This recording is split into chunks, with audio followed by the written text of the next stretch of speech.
Welcome to the Deep Dive. Today we're tackling, well, a pretty monumental task.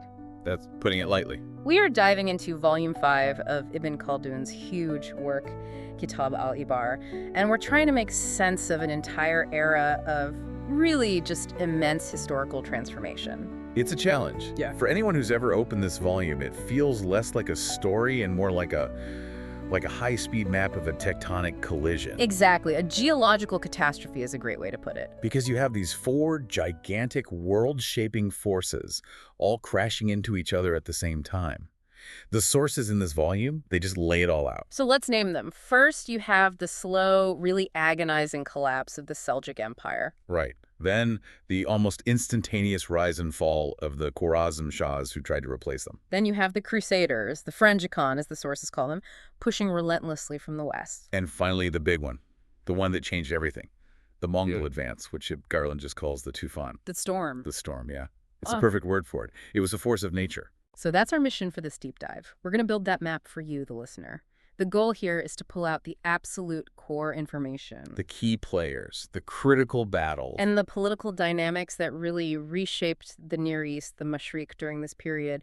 We want to give you a clear chronological flow without the information overload you get from just reading the source cold. And our focus is really on the heart of Volume 5. So we'll be looking at the late Seljuks, the Khwarazm Shahs, and Chinggis Khan's invasion, and then the response to all this, the conflicts with the Crusaders, and the rise of the Mamluk Sultanate in Egypt and Syria. It's a huge arc of history. It really is. You go from this bureaucratic, almost stable empire to a state built for pure military survival. Right. So let's start at the top, the highest point just before the fall. The Seljuk calamity. Right. We have to begin with Sultan Malik Shah bin Alp Arslan. He's really framed as the last ruler of the truly unified Seljuk power. What made his reign the benchmark for stability? Well, Malik Shah's reign, it was defined less by his own personal genius, though he was a very capable ruler, and more by the incredible machinery of the state that was humming along beneath him. The system was working. The system was working perfectly. You had stability, you had expansion. The sources mention things like the capture of Yaqub Turg, which just shows you the military was strong, it was centralized, it could project power anywhere. But the real anchor, the thing holding it all together, it wasn't the Sultan. You're talking about the Vizier Nizam al-Mulk. It's impossible to talk about the Seljuk peak without him. He wasn't just a minister, was he? No, he was the architect, the indispensable man. Nizam al-Mulk is the reason the Seljuk state functioned at its peak. Yeah. And more importantly, his work created an institutional memory for the state, a way for it to function beyond just one charismatic ruler. So what were these institutions? What did he actually build? There are two that are absolutely critical to understand. First is the ikuta system. This was his way of managing the military. The land grants, right? Exactly. He paid the Turkish military commanders, the emirs, with rights to collect revenue from land instead of cash from the treasury. It was genius, really. Why was that so important? Because it kept the military funded and loyal without constantly draining the central government's coffers. It decentralized the funding, but it centralized the loyalty back to the state that granted the ikta. It kept the armies fed and in the field. Okay, so that handles the military. What was the second institution? The Nizamiya schools. These were these huge educational networks like universities that he set up everywhere. And they had a dual purpose. Which was? First, to train a loyal, educated class of administrators, a civil service, people who could run the empire. Second, and this is crucial, they were there to promote Orthodox Sunni Islam. As a counterweight to other ideologies. Precisely, to counter the influence of Shiite groups, especially the Ismailiyah, who were a major internal threat. Right. So you see, his status was so vital that his death, it wasn't just losing a smart advisor. It was like the state's brain being removed. It was an institutional trauma. The entire framework, the capacity for the state to function coherently, it just vanished with him. The sources are so clear on this. There are numerous attempts on his life, but when he finally is killed, that's the fracture point. And what happens in the immediate aftermath? Because Malik Shah himself dies shortly after, doesn't he? He does. And the combination of the two deaths is catastrophic. The sources shift tone immediately. You go from this organized, stable zenith to just utter chaos. The civil wars. Instant, destructive, dynastic civil wars. All that carefully balanced machinery just grinds to a halt and then tears itself apart. The empire becomes completely crippled, unable to respond to any threat because the biggest threat is now internal. So let's get into the specifics of that fragmentation. It wasn't just one fight, it was this cascade of conflicts between Malik Shah's sons. The main struggle that the book tracks is this really bitter, long-running war between Sultan Barkayuk and his brother Sultan Muhammad. And this was a fight for territory, for the core of the empire. Absolutely. It wasn't just for the title of Sultan. It was for control of the power centers. You had Barkayuk controlling a lot of the Persian heartlands, relying on various Turkish tribal loyalties. Meanwhile, Muhammad is trying to control the West, Iraq. And Baghdad. The fighting always seems to come back to Baghdad. Because Baghdad meant everything. It was the home of the Abbasid Caliph. Controlling Baghdad meant you control the Caliph, and that gave you the ultimate symbolic legitimacy in the Sunni world. So it became a political football. Constantly. The sources describe armies marching in, marching out, installing their preferred officials, bleeding the city dry of resources, and then getting pushed out again. It just destroys any sense of stability at the center. And this power vacuum at the top, it must have empowered all the local warlords, the emirs. Oh, completely. The sources are filled with these figures. Guys like Emir Yalquaq, the sultans are constantly fighting them, capturing them, and then being forced to cut deals with them or release them just to win their temporary loyalty for the next battle against their own brother. So it's a constant churn of alliances and betrayals. A total mess. There's no stable coalition. All the energy of the state is just being burned up in this internal conflict. It's the exact opposite of what Nizam al-Mulk had built. A self-inflicted moral wound. And on top of this dynastic civil war, you have that other threat you mentioned, the internal one that had already claimed the life of the vizier, the Ismailiyah. Yes, and this is a crucial layer. You can't understand the Seljuk collapse without them. The Ismailiyah were operating from these mountain fortresses, these kila. And they weren't trying to fight the Seljuk army head-on. No, they were masters of asymmetric warfare. They were targeting the state's nervous system, its top officials, its generals, its religious leaders. Assassination was their primary tool. They were an institutional fifth column, sowing paranoia. Exactly. Their impact was as much psychological as it was physical. The sources talk about attempts to capture their forts, but the real damage was the climate of fear. No official felt safe. And Nizam al-Mulk was the most famous victim. Yeah. Prime example. But he wasn't the only one. They destabilized entire regions by taking out a key governor or a commander. So even if a sultan won a temporary victory against his brother, he was still facing this shadowy, pervasive enemy that was undermining him from within. It just further fractured an already shattered elite. So if we zoom out on this first section, the picture is one of complete systemic collapse. It is. The bureaucracy dies, the dynasty eats itself, and this internal insurgency paralyzes what's left. And that is the state of the Near East when a brand new external force decides to show up on the doorstep. Right. While the Seljuks are busy tearing their own house down in Persia and Iraq, the West is left wide open. And the Crusaders, the Frangican, they seize this moment. This is the moment of conflict initialization, as the book puts it. And it stresses that these weren't just raids. They were establishing a permanent foothold. Permanent is the key word. They took and held critical strongholds all along the Syrian and Levantine coast. They were locking down access to the rich interior. And there's one event that the sources identify as the point of no return, the one that shocks the Muslim world out of its internal squabbles. The initial capture of Jerusalem, Beit al-Maqdis. Its importance just can't be overstated. It transforms the entire nature of the conflict. How so? It stops being a simple political fight over territory and becomes a fight for religious legitimacy, for survival. Once the Frangican held the holy city, the demand for some kind of unified Muslim leadership became deafening. The Seljuks in Baghdad were too far away and too busy fighting each other to do anything about it. And that need for leadership on the ground is what gives rise to the figures who eventually succeed the Seljuks in that region, the Zengids. Yes. The Zengid dynasty is the first successful Muslim response, and they do it by consolidating power outside of the dying Seljuk core. They represent a necessary military revival. The sources seem to focus heavily on one figure in particular, Nur al-Din Zangi. Nurlan is critical. He understood the lesson of the Seljuk failure. He knew you couldn't fight a unified enemy like the Crusaders with a bunch of squabbling city-states. So he starts to unify them by force. Systematically. He expands his authority over key hubs like Mosul and across Syria. He's patiently, methodically building a unified military and political base. He's creating the infrastructure you need for a counter-crusade. But that must have been incredibly difficult. He wasn't just fighting the Crusaders, was he? He was also dealing with other Muslim rulers who didn't want to be unified. Oh, it was a geopolitical nightmare for him. He was a chess master, forced to play on multiple boards at once. He had to make alliances, break them, and yes, sometimes fight other Muslim forces just to bring them into line or neutralize them as a threat. His focus was just laser sharp then. Completely. Yeah. Unity first, then attack the main enemy. His success is what provided the stability that Malik Shah's children had thrown away. But the real turning point, the moment the counter-crusade gains irreversible momentum, is the transition to the Ayyubids and the rise of Salah al-Din al-Ayyubi, Saladin. Right, and Saladin's rise begins not in Syria but in Egypt, which was the strategic key to the whole region. And his first major political move wasn't even against the Crusaders, it was internal. It was. The sources are clear. His first absolutely necessary step was to overthrow the Fatimid Caliphate in Egypt. Why was that so critical? The Fatimids were weak by this point, weren't they? They were, but they represented two huge problems. First, they were a rival Shiite caliphate.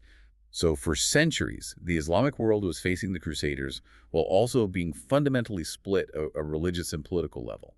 By ending the Fatimids, Saladin unified the region under the Sunni banner of the Abbasid Caliph in Baghdad. Okay, so that's the religious and political angle. What was the other reason? Resources. Pure and simple. He placed the immense, consistent wealth of the Nile Valley, its grain, its taxes, its manpower, under a single military command based in Cairo. That was the engine he needed to wage a long, sustained war against the Crusader kingdoms. It was a strategic masterstroke. And once that engine was running, the successes against the Crusaders started to pile up. They did. The sources detail his campaigns, his recovery of key territories, and the absolute pinnacle of that, of course, is his recapture of Jerusalem. But the sources are careful to point out that the war didn't just stop there, did it? Even after that huge victory. Not at all. And this is an important point. The book mentions subsequent peace agreements, truces. It highlights that the Crusader presence, while severely weakened, was still a persistent strategic problem. They held on to key coastal cities like Acre for decades. So the big takeaway from this period is that sustained military readiness was just the new normal. It was the baseline for survival. And that's why the sources continue the story after Saladin's death, showing how his successors, the Ayyubid family, figures like his brother al-Malik al-Adil, had to continue that work. The Ayyubids cemented the idea that a strong, centralized defense, funded by Egypt and based in Syria, was the only way to manage the Western Front. It's a fascinating story of resilience. External pressure literally forcing internal unity. It is. But just as the Ayyubids figure out how to manage the Crusaders in the West, a threat of a completely different magnitude is gathering in the East, an existential one. The Easter cataclysm. So we have to shift our focus way to the east now, beyond the old Seljuk lands. This is the domain of the Khwarazm Shahs. They had basically inherited the Seljuks' eastern territories. They had immense power, immense resources. But, as the sources show, a tragic case of misplaced priorities. Utterly fatal priorities. The ruler at the time, Muhammad Khwarazm Shah, was almost entirely focused on internal expansion. He wanted to be the undisputed master of the Muslim East. And that ambition led him into a direct conflict with the highest authority in the land. His critical mistake, his fatal error, was getting to this prolonged, bitter fight with the Abbasid Caliph in Baghdad. It was a direct challenge for legitimacy. So while he's busy trying to bully the Caliph, he's completely ignoring the real storm brewing even further east, the Mongols. It's an unbelievable strategic miscalculation. The sources paint him as this powerful but ultimately foolish figure who picked the wrong fight at the worst possible time. And then that storm arrives. The sources use that specific word tufan to describe the arrival of the Mongol armies under Chinggis Khan. It wasn't just an invasion. No. The word tufan, the flood, the storm, Ibn-e-Khaldun uses it to convey a sense of natural disaster.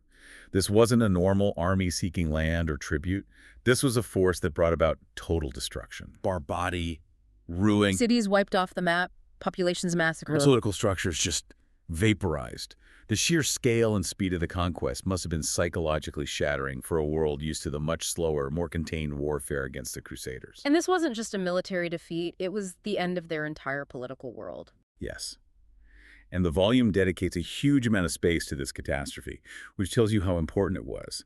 The sources detail how the Mongols just systematically dismantled the Khwarazmian Sultanate, divided it up among Chinggis Khan's sons, and established this permanent military presence in Persia and Central Asia. So now the Ayyubids, who were focused on the Crusaders on the coast, suddenly have this apocalyptic threat on their eastern flank. Exactly. The entire strategic map has been redrawn in a terrifying way. But within this total disaster, the sources highlight this one incredible story of resistance, almost a doomed epic last stand led by Jalal al-Din, the son of the Khwarazm Shah. Jalal al-Din is portrayed as this force of nature, a tragic, heroic figure. He just refuses to accept defeat.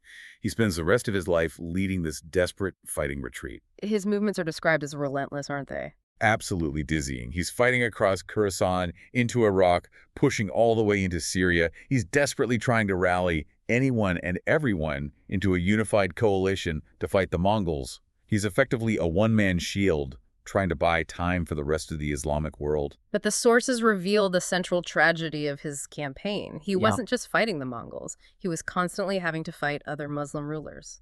And that is the ultimate bitter lesson from this entire period of fragmentation. His efforts were completely undermined by the political calculus of the local rulers. Why? Why wouldn't they ally with him against the greater threat? Because they saw him as the more immediate threat. Here comes Jalal al-Din with the remnant of this massive, powerful, and probably not very well-disciplined Khwarazmian army. To a ruler in, say, Mosul or Aleppo, he looks less like a savior and more like a predator who's going to swallow up their territory. So they saw him as just another warlord trying to build an empire, not an ally. Exactly. They figured they could maybe cut a deal with the Mongols later, but Jalal al-Din was right there on their doorstep now, so they refused to ally with him.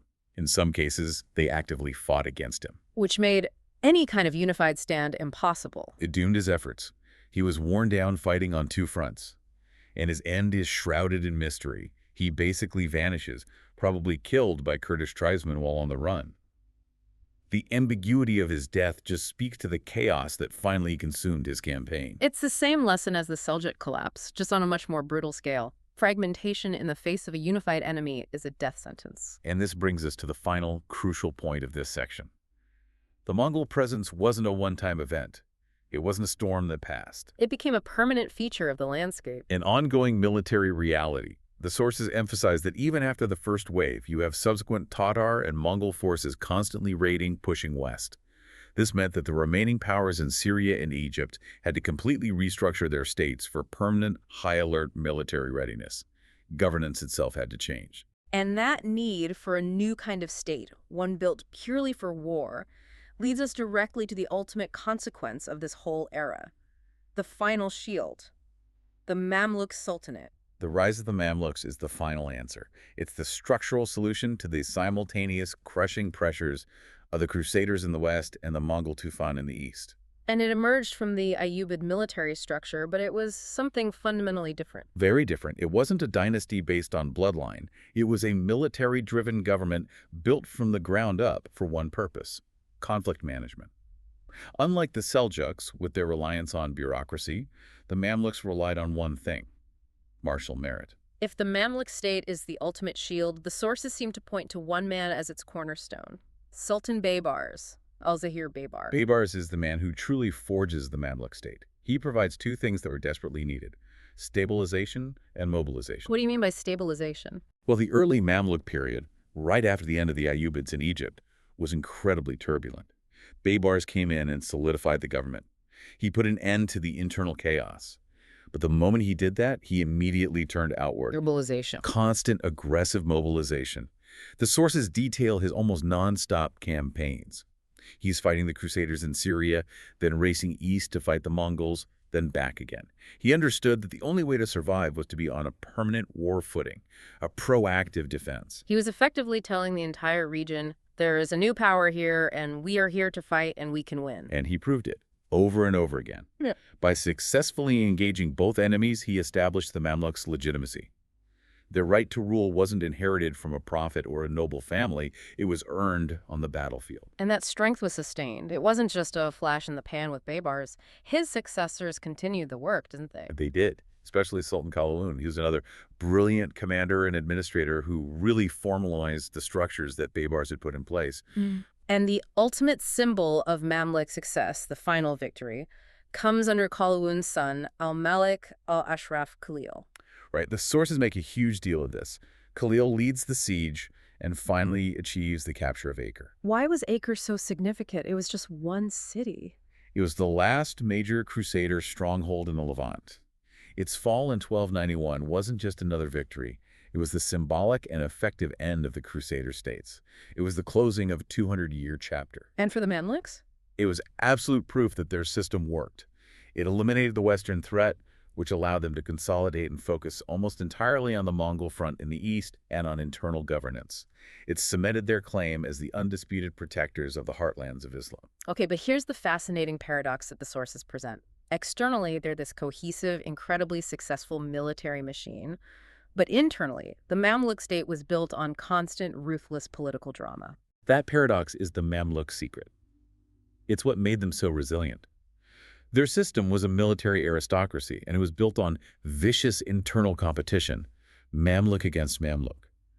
And there's no better illustration of this than the career of Sultan Nasir Muhammad. He had what, 3 different reigns? He kept getting deposed and coming back? Exactly. The sources spent a lot of time on his story. He's installed as a boy, then he's deposed by a powerful Mamluk emir, a rival named Baybars II. He's exiled. Then he comes back and takes the throne again. Then he's deposed again. It's this unbelievable cycle of coups, rebellions, and assassinations. That sounds like a recipe for total state failure. How could they possibly survive that level of internal chaos while fighting the Mongols? Because the chaos was contained within the ruling military class. This is the key. The power struggles were for who got to be sultan, but the professional military machine itself, the core regiments, the command structure, the war office, it remained cohesive. So the emirs might be fighting each other for the top job, but the army as an institution kept functioning. Precisely. The bureaucracy was secondary. The state's purpose was war. If the sultan proved to be weak or ineffective, he was simply replaced by a stronger, more capable Mamluk emir from within the same elite group. They sacrificed the stability of a dynasty for the resilience of a meritocracy, albeit a very brutal one. It's the ultimate pragmatic system. The state's only goal is survival, and if the leader isn't up to the task, he gets purged. And a stronger one takes his place. That's why they could absorb assassination attempts and succession crises that would have shattered the Seljuk or Ayyubid states, because their external mission, holding the line against the Mongols, was always the absolute priority. So they traded Nizam al-Mulk's vision of a stable, bureaucratic state for a hardened military pragmatism. The cavalry always had priority over the civil service. The Mamluk Sultanate was the institution that this violent, chaotic era demanded. Now, to really grasp the scale of what Ibn-e-Khaldun is doing here, we need to zoom out for a moment, because Volume 5 isn't just a history of Syria and Egypt. He touches on regions at the very edges of the Islamic world. He does. The scope is immense, which speaks to his incredible range of knowledge. He'll take a detour, for example, into the history of Yemen. Right, he mentions figures like Mas'ud and the rise of the Razuli dynasty there. And that's not just random trivia. It's there to show that this process of political reorganization, of old powers collapsing and new, localized ones rising, was happening everywhere. It wasn't unique to the Mongol Crusader conflict zone. But why would a historian so focused on that central crisis in the Mashriq take the time to write about Yemen, or even further afield, the Maghrib? Because Ibn Khaldun isn't just a chronicler. He's a philosopher of history. He's looking for patterns. By including the history of North Africa, the Hafsids in Tunis, the Zayyanids, he's illustrating his grand theory. Asabiyyah. Exactly. Group solidarity, social cohesion. He's connecting the Far East and the Far West of the Islamic world to show that the dynamics of how dynasties rise and fall are universal. A group with strong Asabiyyah comes in, establishes a state, but over generations the cohesion decays, and they're replaced by a new group. So he's showing his theory in action in different contexts. Right. The crisis in the Mashriq was a particularly catastrophic example, but the underlying historical processes were the same everywhere. That's a great point. It really contextualizes the main narrative. So let's synthesize the main threats and responses we've mapped out from this volume. It really is a story of simultaneous crises. It is. You have first the internal collapse, which is the Seljuk story, a failure of bureaucracy and dynasty. Caused by that loss of institutional memory when Nizam al-Mulk died. Yes. Second, you have the necessary institutional rebuilding, first under the Ayyubids and then perfected by the Mamluks. This was a direct response to the third factor, the persistent grinding pressure of the Crusader states. And then the fourth, the existential threat that changed all the rules. The Mongol Tufan, that unprecedented military shock that forced the final stage of the transition.